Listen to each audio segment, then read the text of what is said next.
But let me share with you one point, all right, that you can note for such questions. When they ask you to discuss the factors that resulted in different parties,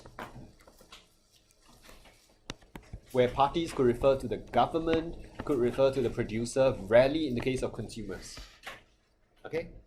Having different stands. Okay?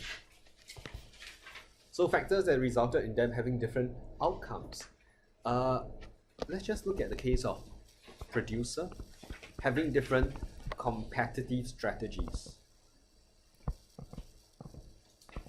I give you pawn, right? I say it depends on whether they have profits, depends on the their objective, depends on rival reaction, depends on nature of the product.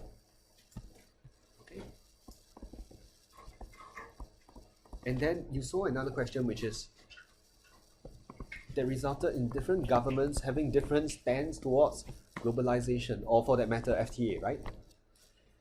And I talked about nature of economy. I talked about state of economy, among other things. I actually want to highlight a common factor. That common factor is really nature and state. Why? Different parties. The government takes care of the economy, the producer takes care of their profits, right? So they are different because they differ in terms of inherent nature and that point in time where they stand. Nature and state. Like in this case, how much profits you have, you can think of it as, in the short run you could have some profits, in the long run you may have normal profits. It's a state, it's a point in time. This one you can argue for state also. Or in the short run you may not be profit max, in the long run you're profit max. What kind of industry you operate in, what's the nature of the product? It's more of nature of the product. Nature, state, nature, state. So when I say you're on your own for these kind of questions, because it's a content summary approach, the nature state point can still be used. Is it all 100%? Maybe not. In merge, MERGE is not so applicable, but in most cases it is. Okay. So later as we go for a break, right? No need lah, I discuss first, then we go for a break. Alright? I can even ask you the factors, discuss the factors that resulted in governments having different policy approaches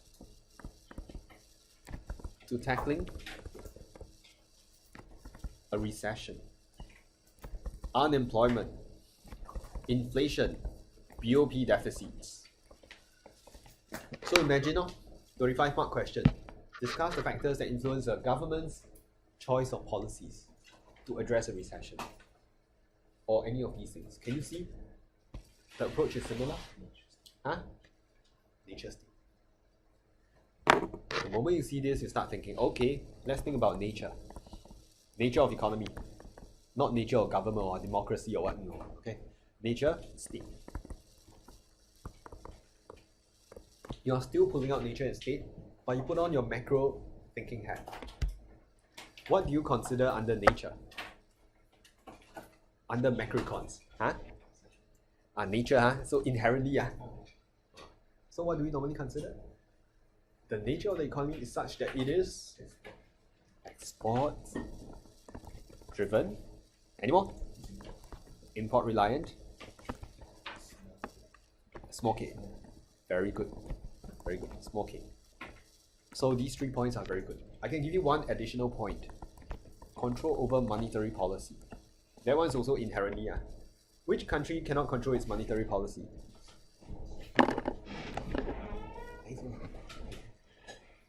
Thank you very much.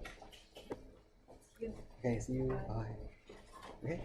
So, yes, Brian, you're saying Singapore? Alright, Singapore cannot control its interest rates, right? Very good. What about EU members? They can't control monetary policy, right? They're all part of a monetary union. How about state? Varies over time.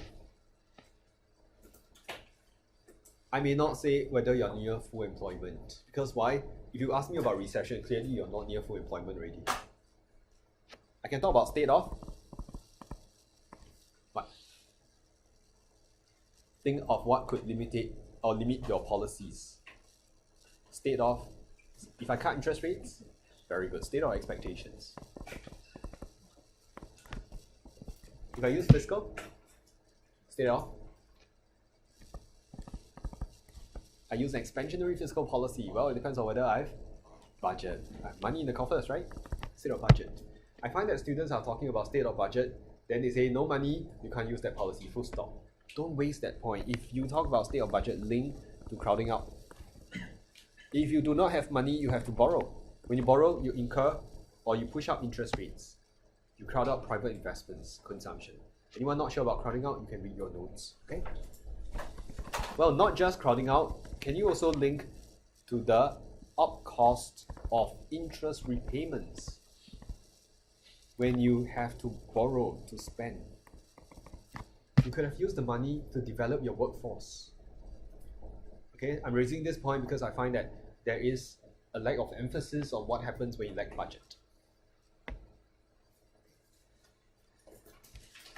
I hope you can see the links from nature and state to your choice of policies. If I'm export driven and I'm faced with a recession, what would I choose? Exchange rate? You will have zero appreciation or a very slight depreciation, right? If I have a small K and then I have a recession, what's the implication? Small K, I have a very small multiplier, so what will I do? It's combined, very good. Like you don't have a lot of strength, you're very weak, you want to go and pick a fight with someone else, you pull along your friend. Right? So you may want to use fiscal plus exchange rate or another policy. May not be Singapore. Okay? So this one is you tend to use exchange rate. You can see the implications all come out already. Okay? If expectations are very poor, I will not use interest rates, right? If I don't have budget, I'll use interest rate. If I can't use either of these, what do I do? Kill myself. Because that's the situation in Europe. Portugal, Italy, Ireland. Ireland is okay already. Spain. Quantitative, but they can't print money. It's not their call also. They don't control their own currency. Austerity, lor. Yes, austerity. Or you could think of short-run supply-side policies, which also bolsters actual growth. Or you can sign FTAs. Okay?